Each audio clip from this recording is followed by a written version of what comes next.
It's such a privilege and honor to be here in this amazing community of folks here in the Asheville area. And Malaprops is indeed a community in and of itself. For those of you who are finding Asheville in your travel plans, please, please, please make a stop into this amazing place. It is just a vibrant community resource and so appreciated by the citizens of Asheville and the visitors of Asheville.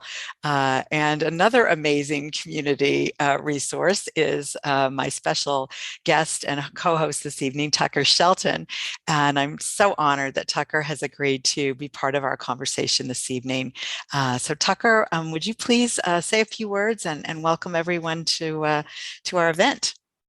Absolutely. Thank you so much. So I do want to also echo those sentiments about Malaprop's bookstore, just because growing up in the area I was born and raised in Hendersonville, Asheville was my cool escape city. So Malaprop's was a very special destination when I was growing up. So I'm very grateful that I get to participate in this event tonight with them.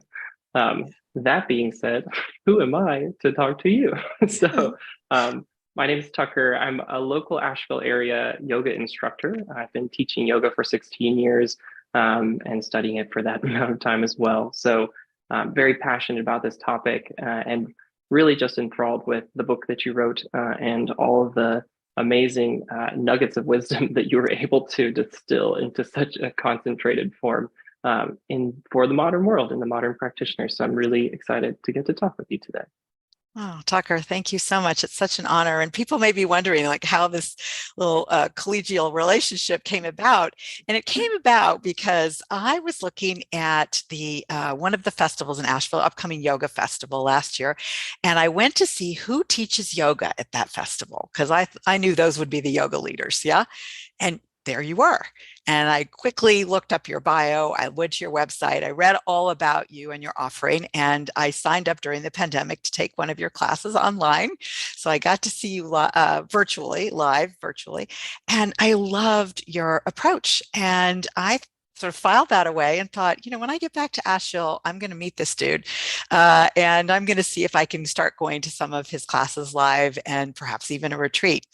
And when the book came out and this opportunity at Malaprops came out, I thought, wouldn't it be great if I could partner with Tucker, a resident yogi from Asheville, and someone whose work I admire in the world. And so I'm just delighted that this came about. So thank you so much for agreeing and saying yes to me.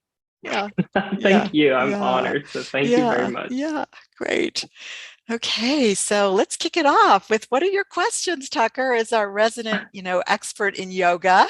Very good. And I'm going to do my very best to respond and feel free to just, riff off of what I say so we can make this really congenial. Wonderful. Absolutely.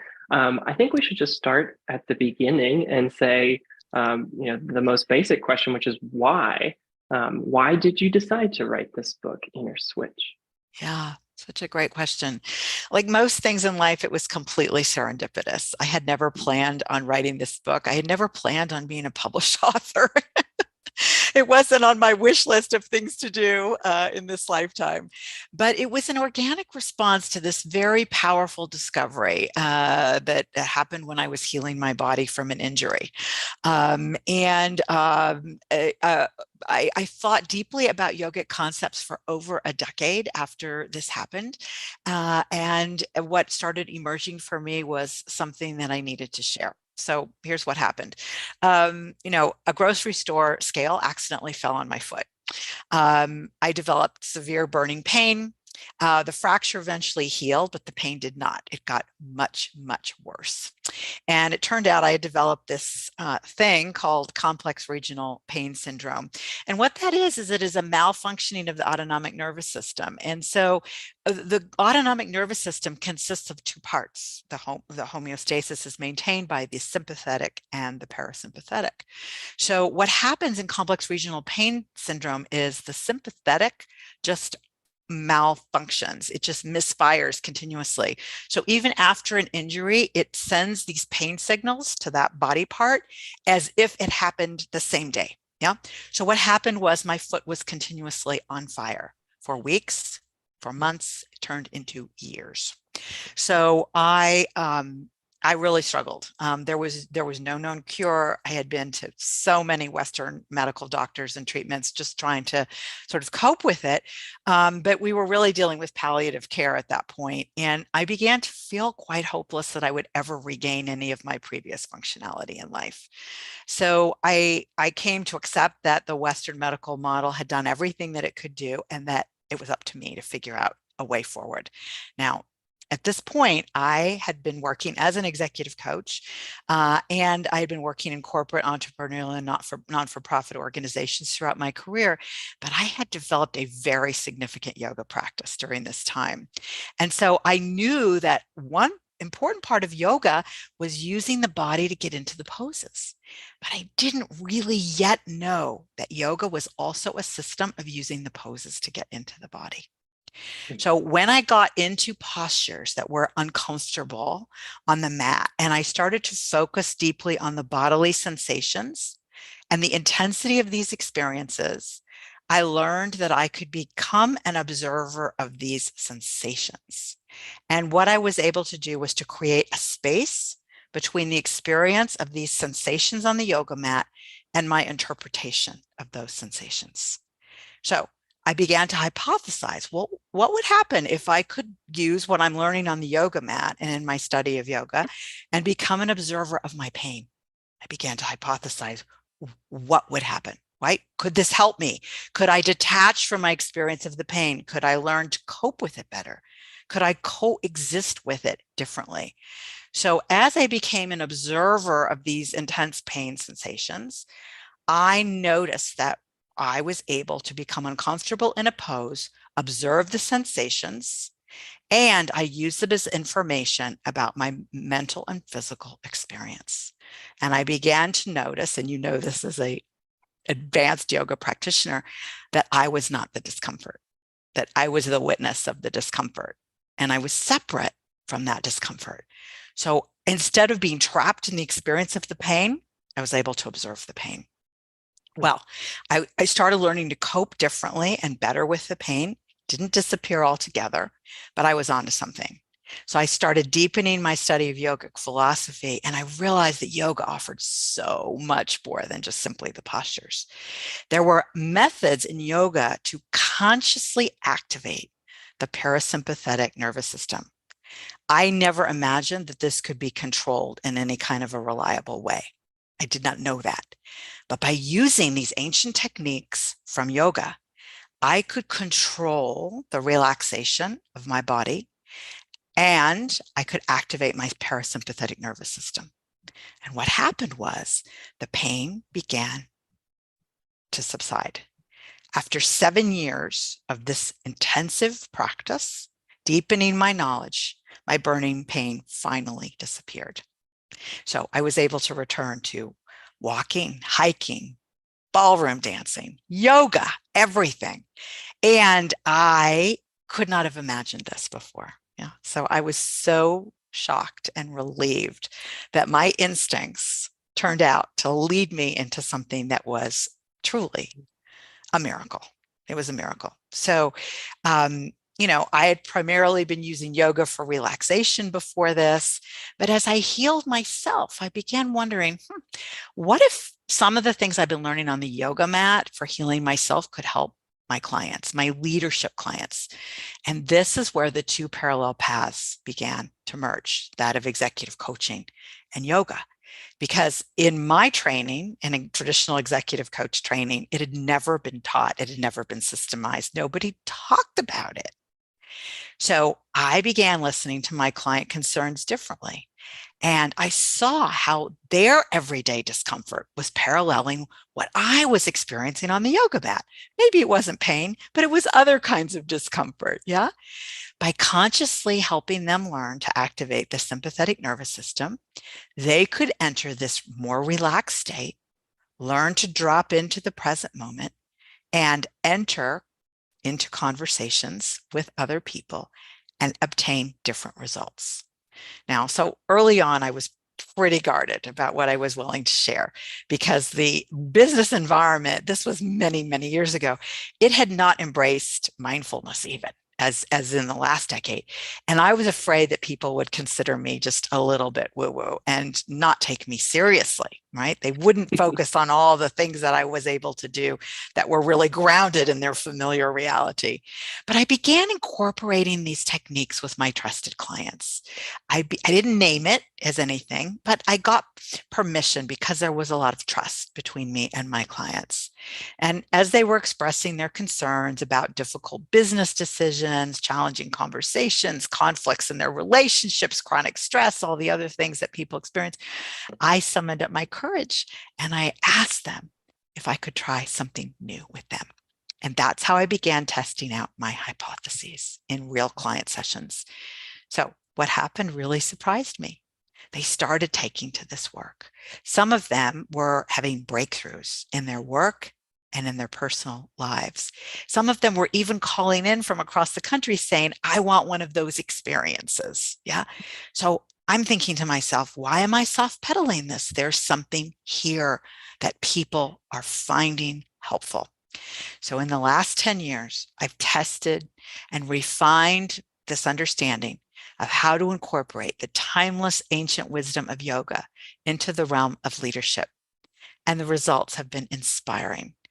My book, Inner Switch, codifies this ancient wisdom with a specific focus on its application to business leadership. And it does so in a practical, linear, sequential manner that is understandable to all Westerners, even those who have never been on a yoga mat and have no previous knowledge or understanding of yoga. In fact, many of my early readers have told me I don't have any understanding of yoga, and yet I really am understanding and appreciating the value of this material in the language I use. The book has case histories of real life clients so that people can use them using their own words to describe the results and the impact. And many of them have never set foot on a yoga mat. And some of them since then have. Oh, that's wonderful.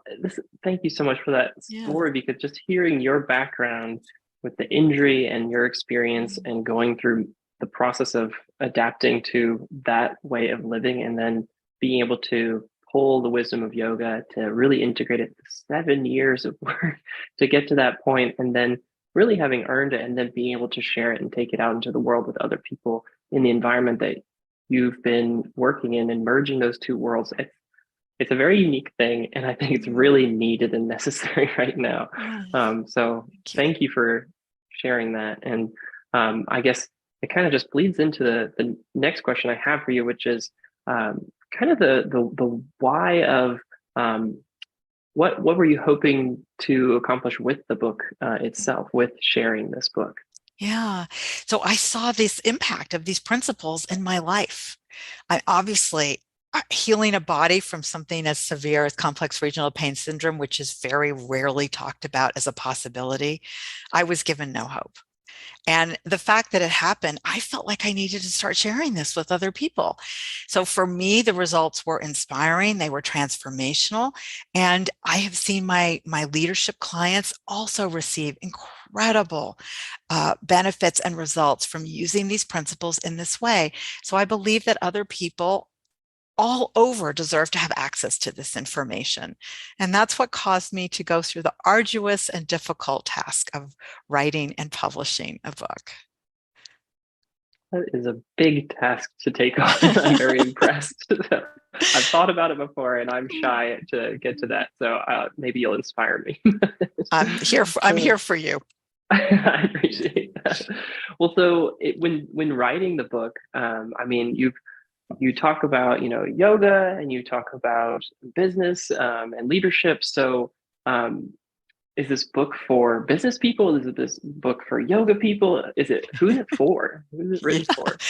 Well, the early readers are showing me that it's for pretty much anyone. I mean, I think my target obviously are business and organizational leaders and people who influence other people, uh, Mhm. human resource professionals, people who've dedicated their lives to improving the mental health and well-being in cultures of organizations. Yeah, executive coaches, people like myself who work with clients all over the world, one-on-one and in organizational settings, and then teachers and students of yoga who want to deepen their understanding and see yoga as a possible avenue towards so much more than just being on the mat in postures, but as a way of engaging in the world, a way of being in relationship with other humans.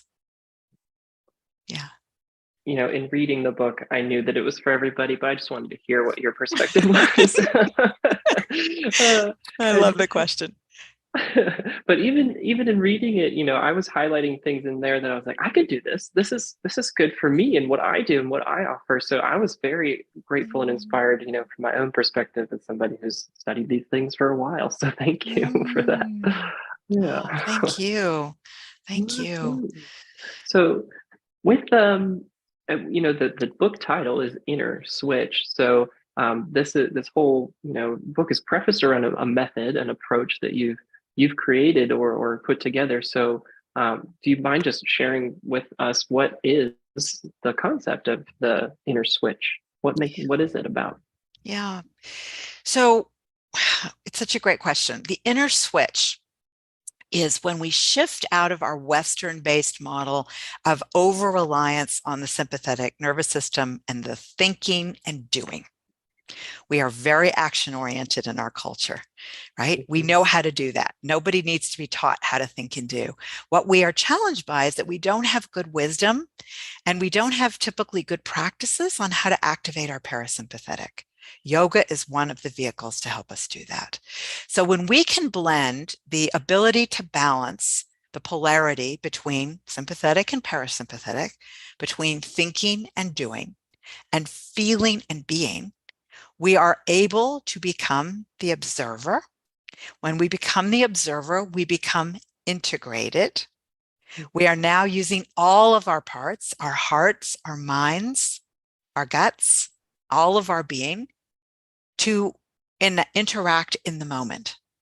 And this is where truly effective leadership and influence live.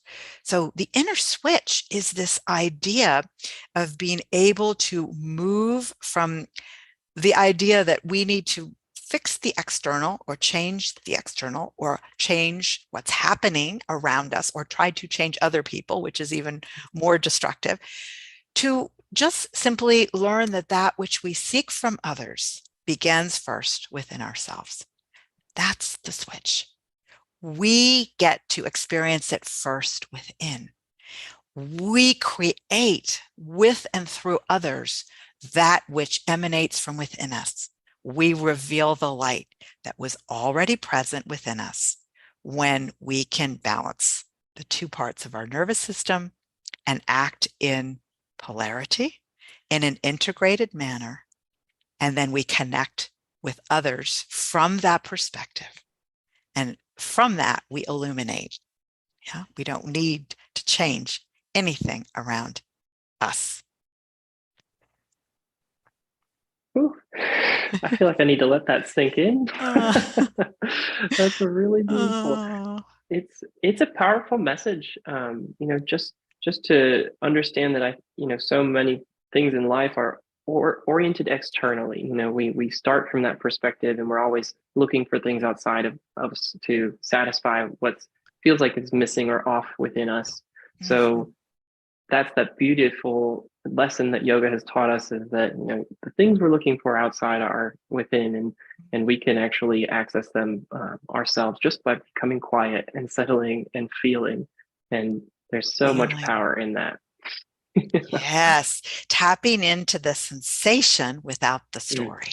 Without the yes. story. Yeah. That's what yoga teaches us how to do.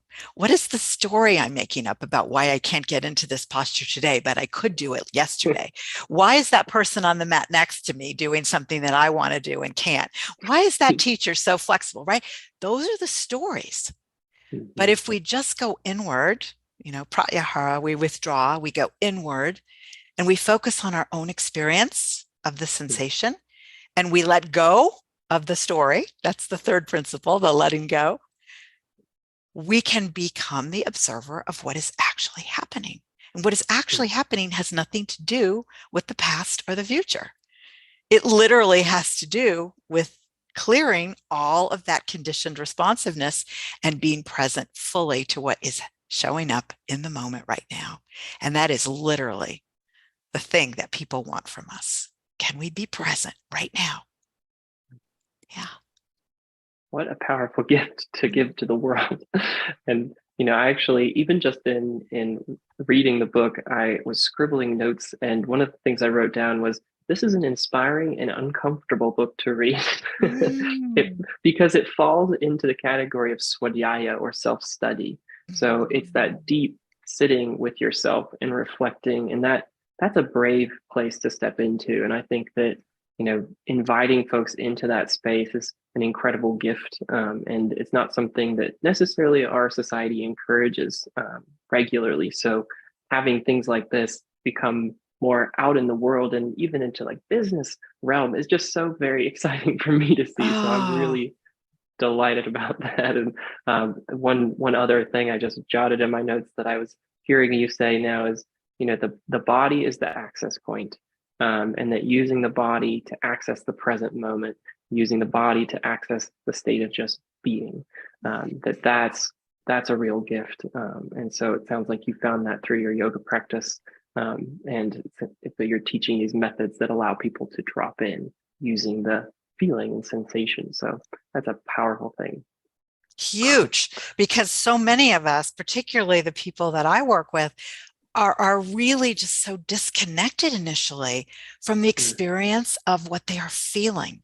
They are not mm, aware of their emotional landscape. They are not aware of the sensations. They are not aware of their pain points. Yeah. mm, And so mm, just creating the awareness of what is actually happening for you is giving them the ability to have the language to understand that they are carrying some past conditioning in their body, in their mm, mental memory, in their emotional memory, and that all of that shows up in the moment when they react. mm, So mm, when they are reacting to external stimuli and triggering from other people, it's never about the other person. It's about what is it within me that is living and now being activated that mm, I'm responsible for taking a look at. And you're right, Tucker, it does create discomfort to take a look at our reactive habits. And we all have them. But that's why yoga is so beautiful. It brings us to the edge. When we go to the edge in yoga, and I use the edge as the edge of our intensity of discomfort, right? I can't go any deeper in this pose without being in pain.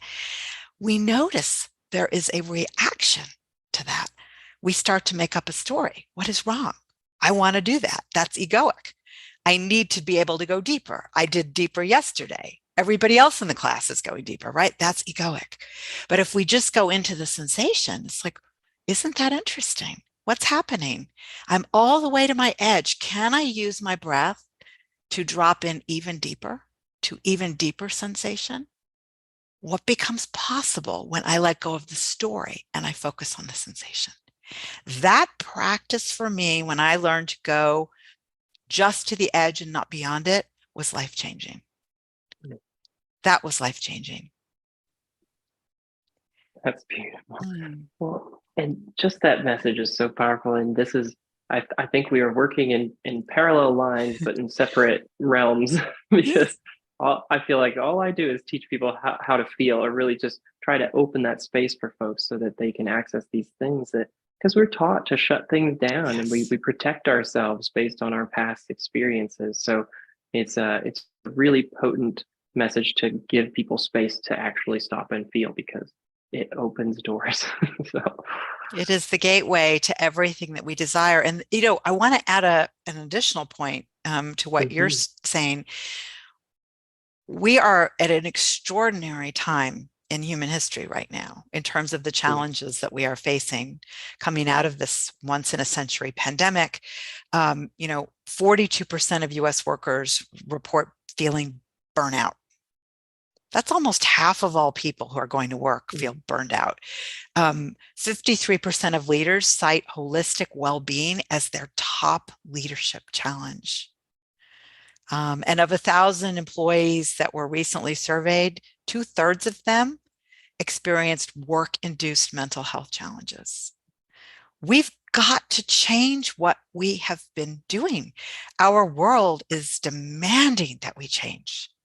Our entire society knows that what we have brought to this moment is not sustainable and has to change. And I believe that this transformational approach that yoga and yogic teaching offers is an enormous gateway that is accessible by all people everywhere if they have good knowledge and they're willing to get involved in a practice. Absolutely.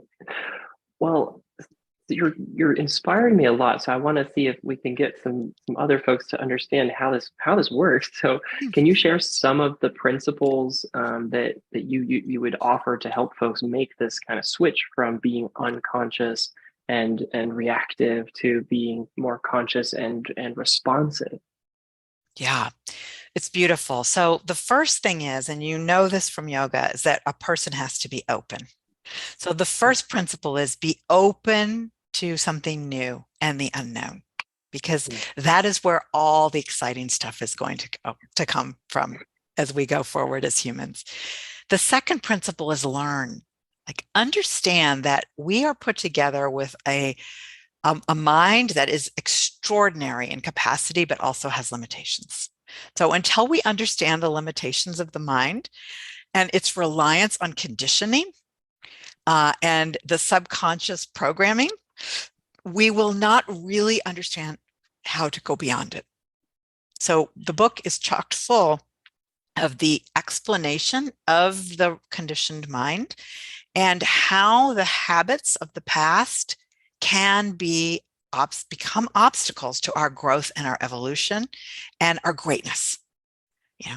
They have to be understood and they have to be balanced with this ability to use them, but know that you don't want to rely upon them. That's where we move out of reactivity. Reactivity comes from not knowing that you have a choice. Yeah, there's no choice. I'm stuck because this happened to me in the past, and that person reminds me of that person who made me feel terrible about myself. So I'm going to blow up because that's how I handled it when I was 5. Right? If that keeps being carried into our adult life, we're going to limit ourselves. Yeah. So the third principle is let go. And this is really a pivotal, important principle. You see, we all have blocks that we've accumulated from these past experiences, and they're stored in our subconscious mind as memories. But as you know, Tucker, they're also stored in our physical and emotional bodies. Yeah. So when something happens in the present moment that reminds us of something we experienced in the past, we have what we call a trigger. Now, triggers can be activated in an instant. We can be pulled out of a discussion with our colleagues, with our friends, with our family members. Immediately, we can become triggered. And when those triggers are activated, we become reactive. Now, these blocks can rob us of our ability to be present. If we get triggered, we are not present. We've left. We've left the room. We've left the moment. Yeah. So letting go, the third principle, it refers to any process that helps us release the binds that tie us to our past memories and our reactive patterns. These live in our physical, mental, and emotional bodies. Now, from a yogic perspective, when we let go, we free ourselves from these stuck, reactive, habitual patterns that keep us trapped in repetitive thought and behavior. So if we want to make sustainable change in our lives, we have to let go on every single one of these levels. When we remove these blocks or this coverage, we then reveal our true nature, our inner light that is within us at all times. We came in with it, we have it, and we will go out with it. That is our true nature. That is the light. Yeah. When we activate that, we can respond and not react. When we become the observer, we are in charge of our own experiences. We can notice when we have a reaction to something, and then we can have compassion for ourselves, for the human reaction that we are having. And then we can observe what is actually happening in the present without distorting it from this filtered lens, right? That's the witness, yeah? And then we get to choose. What is it that works now in this moment? Instead of reacting from the filtered distortions of the past, we can choose an appropriate response in the present. That is really the pivotal moment in the book. The fourth principle is drop in. Dropping in is a very in-depth chapter that shows us how to experience and obtain a way of being that comes from becoming a neutral observer. So I give a lot of exercises that will allow people on or off a yoga mat to experience the dropping in. The fifth principle is now integrate. So now that we have let go and we are an observer and we are no longer trapped in the reactivity of the past or have anxiety about the future, we are now integrated. When we're integrated, we can bring our body, mind, heart, and being together. And now we can act in balance. We are a present moment observer of the person in front of us, of the situation in front of us. And our greatness will be invoked because of that presence. Now, when we go into a conversation or a relationship from that perspective, what happens? We can now connect because we are tuned into our own internal state and we are harmonious. We now go to the other person from that place. That which you seek from the other always starts within you. Now we are able to show up with all of our greatness and help bring that greatness forth from the other and from others with whom we are in a relationship. So the seventh principle is illuminate, where you as the leader get to cultivate a space to help other people learn this wisdom and release their unconscious reactivity so that they and everyone in their circles can begin to respond powerfully in the present moment. So that's the system. That's a beautiful system. And very, yes, the whole well-rounded approach is so important, and just being able to see all those pieces together. It's definitely, it sounds like it's a lot of work. It's a big process, but it's an important thing to do. And each of the pieces, as I was reading, you made it so accessible. So I know that somebody reading along could follow these principles very well and effectively. But you don't have to convince me. I'm Tucker, but you have to convince Mr. Businessman. So if I am an executive business leader, then what are the main benefits that I would have from being an inner switch leader? Yeah. So you're going to go from conflict creating, stress inducing reactive struggles into experiencing harmonious, responsive, and joyful collaborations because you've tapped into your most powerful inner resource.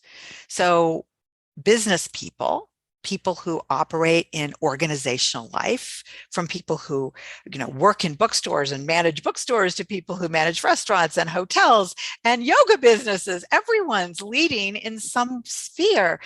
Connect within yourself so you can effectively connect with other people. You're going to learn how to do that. You're going to learn how to shift from reactivity to responsiveness so you can confidently embrace stressful situations and setbacks. You can bring calm and compassion to any situation, even when there's incredibly intense external pressure. You will become an inspired leader, a person who is powerful and wise and compassionate and trusted by other people because of your presence. And this is going to allow you to create and maintain a healthy work culture that values people and the quality of their connections and their relationships to one another. And you will do the right things for the right reasons in the right way at the right moment. You will experience joy all along the way to achieving your goals and your innovative and successful outcomes. Sounds good. Sounds very good. I'm convinced, but I'm very busy. I'm so busy. How can you expect me to include something else in my day? What would you say to me?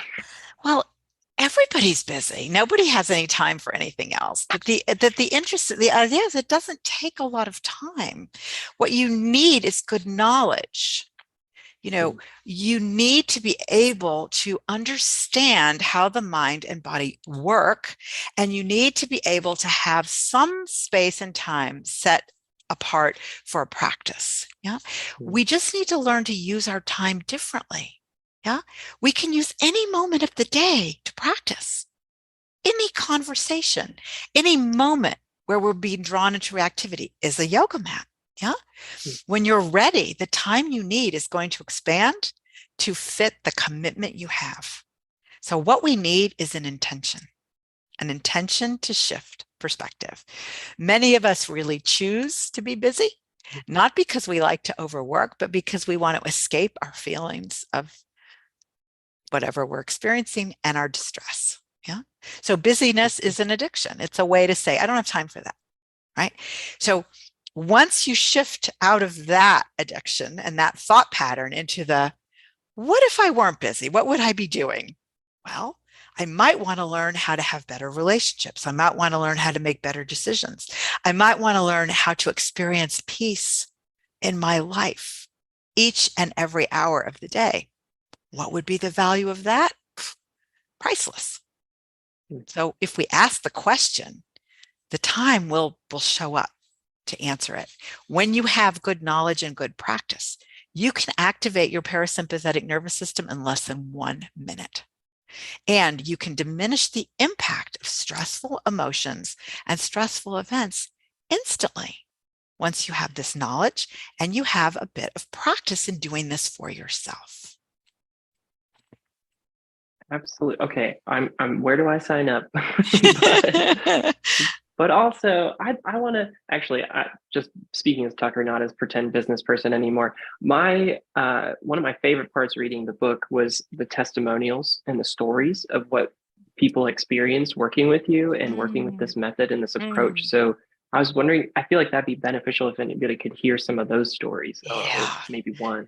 Yeah, I love to share the story. So this is of a real life leader, a CEO, who was the inspiration for the book. And he knows that because we're still in touch. It was because of his experience that I started asking myself the question of, is there something to this? I saw what was happening. So it's about Keith. And Keith was a founder and CEO with a tremendous vision for his company, but he was having a lot of conflicts in the workplace. He was having trouble, as most founders do, relinquishing control. You see, he'd done every job in the company and he wanted things done his way, but he wanted other people to do them. He was often critical of his staff and he was frustrated because he didn't see them as stepping up enough. So when we began working together, he wanted to become a higher level leader.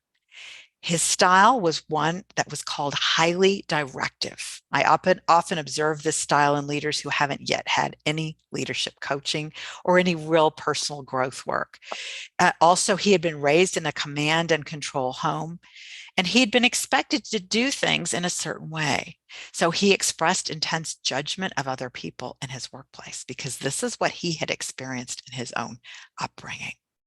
When we began exploring this idea of letting go, he was extremely uncomfortable initially. Now, he was open to change or he wouldn't have hired me, but his habits and tendencies to control other people really prevented him from having productive and meaningful conversations with them. He was unaware of how these self-critical judgments formed in reaction to events from his past were actually creating dysfunctional relationships in his present moment. Yeah. So we began by helping him be curious about this, dropping into sensations in his body, using his breath to expand awareness of what he was noticing and observing without the stories. So shortly after we began working together, we practiced these in sessions. He developed the ability to calm himself He became less reactive in disappointing situations. He said, I'm redefining myself. It's like me becoming me. I have compassion for myself. In these moments of calm and quiet, I'm aware of my mood and attitude. I set the tone, and then I have curiosity towards other people. I see that compassion starts with me. And then later on, he said, my subconscious is revealing itself to me, and it is magical. Now, 6 months later, we continued our work, and he said, I've learned that the power I bring to conversations goes far beyond the words I speak. One of the biggest blockages I see in communication between members of my team is how there is reactivity everywhere. For me, the reactivity comes from having answers or wanting to skip ahead to answers instead of posing questions. He said, we're never trained as listeners. We're celebrated for our bravado. We are not reinforced for having the ability to create space, to have compassion and energy. My personal goal is to turn compassion into an action verb. Now you can see why, after working with this CEO, I saw there was something in this system. He went on to successfully lead his company to an acquisition.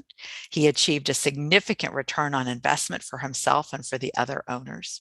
And it was a really, really amazing jumpstart to this book.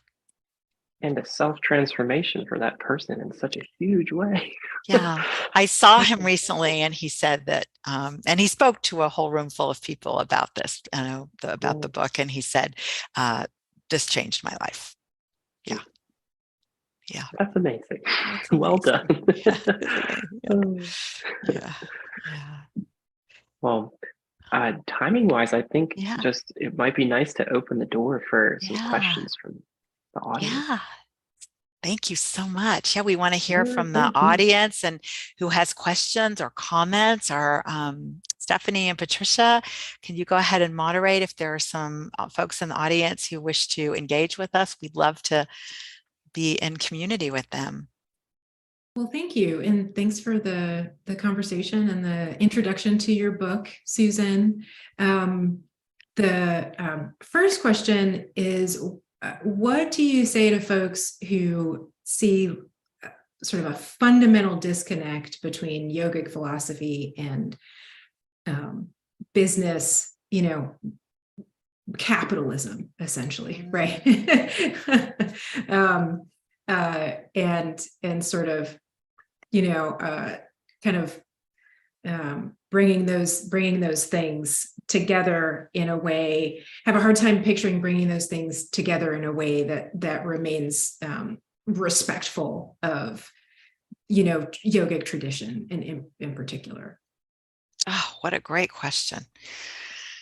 I don't know that I have an answer for it. What I can say is that the people who find their way to Tucker, me, right? yeah, I want to hear from Tucker. I'm going to go, but the people who find their way to me are typically really open to shifting that narrative.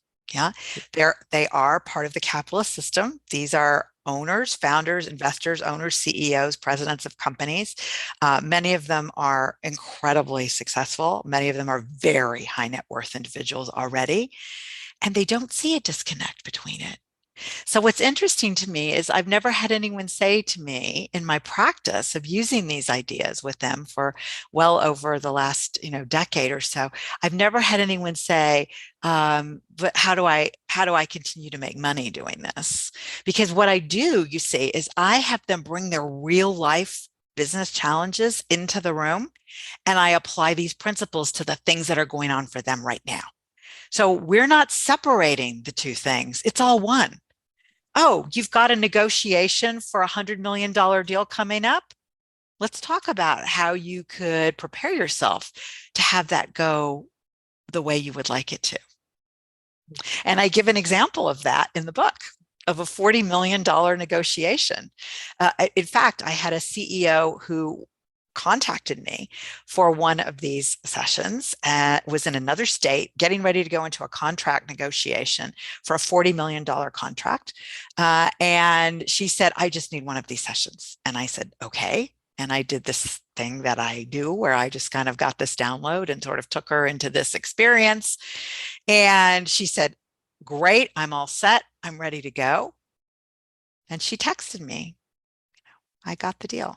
I had this happen over and over again. I had startup CEOs get money from their investors. I had sales executives get, 5 and 6 figure product sales after using these techniques over and over again. So I didn't see any disconnect. I was like, these people are in the business of selling services and products to help make things better for people.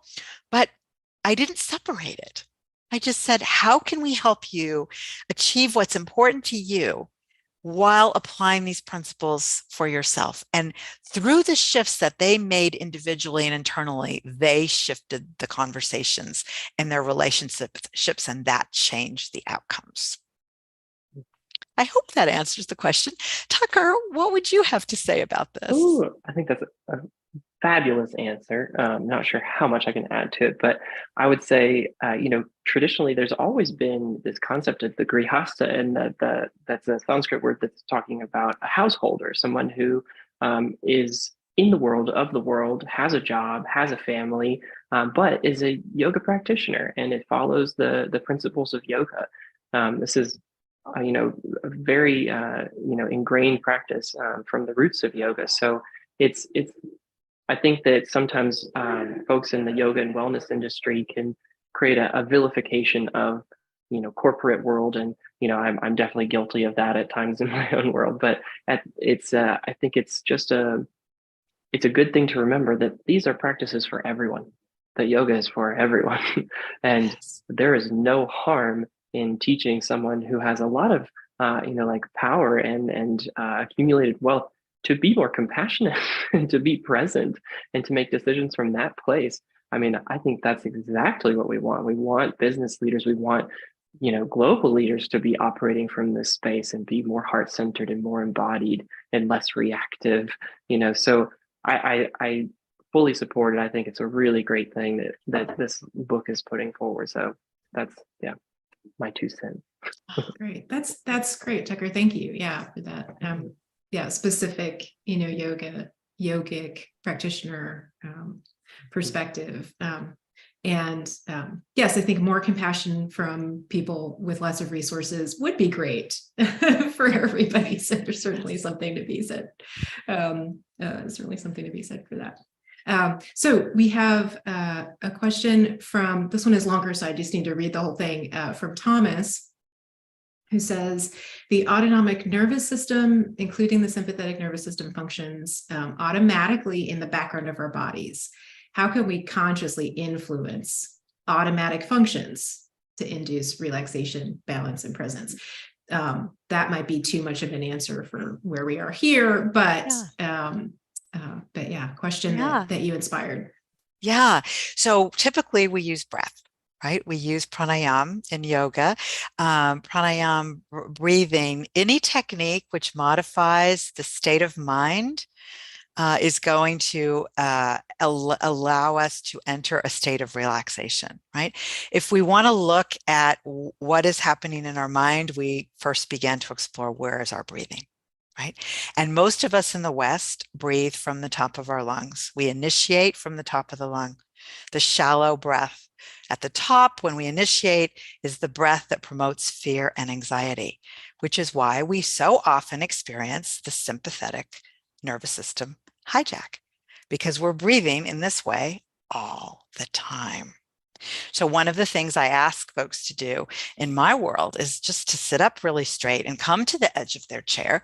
So if they haven't ever been on a yoga mat, we want them to learn about grounding their feet, grounding the feet on the floor, making the chin parallel to the floor, relaxing the shoulders. Sometimes we begin by just pulling the shoulders up and back. So we begin to relax the shoulders so that they sit naturally.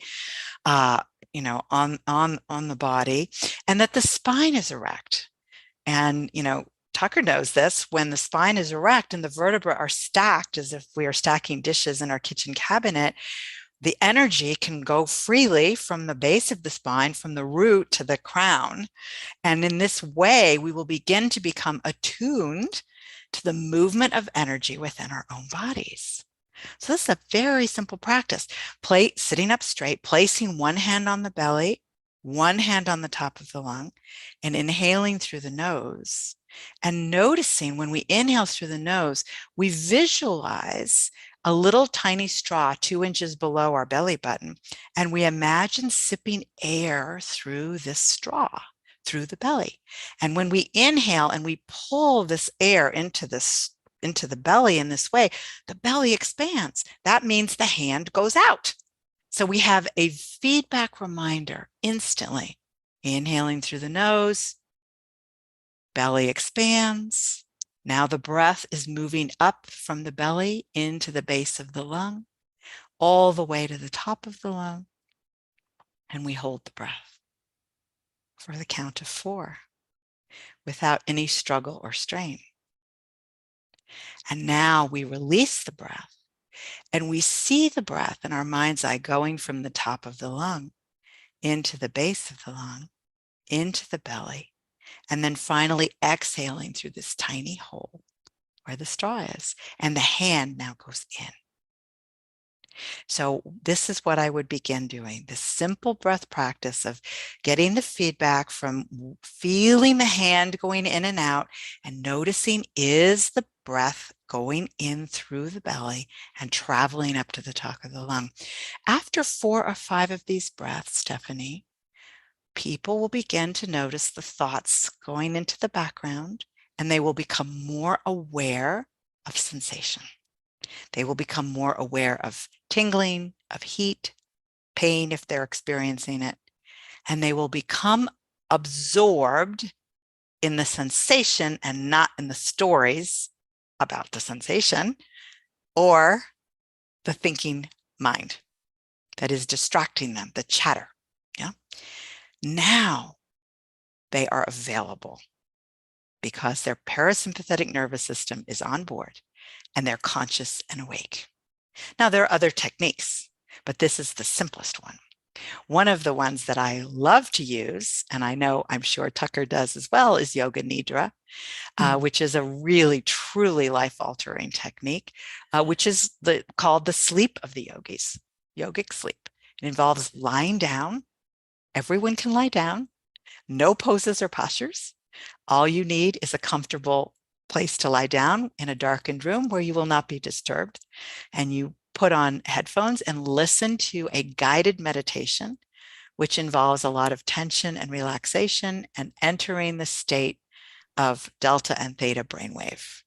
So in this way, Yoga Nidra allows full access to the parasympathetic nervous system while conscious and awake. There have been research studies that have shown that in just 7 hours of Yoga Nidra, there are structural changes in a functional MRI scan. Mm-hmm. So people could experience Yoga Nidra or meditate for 10,000 hours. Which would you choose? I've had clients who have actually gone off certain medications that they've needed for insomnia or other conditions that they've had to manage because of stress, hypertension, by consistent practice of Yoga Nidra. I'm not advocating that. You need to work with your physicians and your healthcare providers. Yes, but Yoga Nidra is an adjunct to whatever it is you're already doing. And if you don't have a practice of meditation, it is an easy way to enter the body, to get attuned to the sympathetic nervous system and the state of deep relaxation while conscious and awake. Great. Well, those are certainly excellent places to start for folks in answer to that question. And we actually just have a couple of minutes left. Yeah. The time has flown. Yeah. So in that 2 minutes, I'll just invite final thoughts from both of you. And we'll start with Tucker and then give you the last word, Susan. Yeah. Okay. I guess my final thought is just to reflect back on the power of this message, and the accessibility of it for anyone. It seems like this book is really geared for business leaders, and it is, but at the same time, it's for everyone. That's the thing that gets me really excited about it. You can, as you know, apply it. Anyone could take this and apply it in their lives. So that's the juice, and that's the nugget for me of the wisdom of the yoga coming through. So highly encourage folks to check it out. Thanks, Thank Tucker. you so much, Tucker. And I know you're going to be teaching at Love, Shine, Play, and you have a bunch of other intensives that you're going to be leading in. And I so would love a shout out about the book and getting it at Malaprops while people are in Asheville, because Yeah. I think it does have value for everyone. And I'd love to see us get this message seeded in many, many communities all over this country and throughout the world. You can visit Tucker at his website. And Tucker, why don't you give a shout out to your website as well and Yeah, his it's very community? simple. Yeah. It's tuckeryoga.com. Yeah, Tucker has an incredible yoga community. He has live offerings. He has online offerings on demand. And please, please check him out. He is just a treasure. And I'm so looking forward to being part of his tribe now that I'm through my book launch. And you can visit me at www.susansfreeman.com, where you can be taken directly to your favorite online retailer, including IndieBound, to purchase this book if you are not living in Asheville. And if you are in the Asheville area or Western North Carolina, please, please come to Malaprops and be part of this robust community of readers and learners. I'm so looking forward to spending time there while I'm here in Asheville in the next several months. And connect with me on LinkedIn, and go to my website and sign up to be on my mailing list. I have a monthly newsletter with articles on these topics that you can use, tips and tools, links to audios, resources, podcasts, and upcoming announcements. So feel free to do that so that we can stay involved and continue to bring these important ideas and principles forward in our world that so many of us see is in need of our efforts. Thank you so much for joining us this evening. And Stephanie, thanks to Malaprops for being the incredible community leaders that you are and for offering such a beautiful space for all of us to continue to read and grow and connect with one another. We are grateful to you. Well, thank you, Susan. Thanks for those kind words. And thank you for taking the time with us this evening. And Tucker, thank you so much for your questions and your insights as well this evening. To everyone who's been with us, thanks for joining us, and stay safe and well until we see you the next time. And take care. Thanks, everyone. Good night. Have a good Thank you all. evening.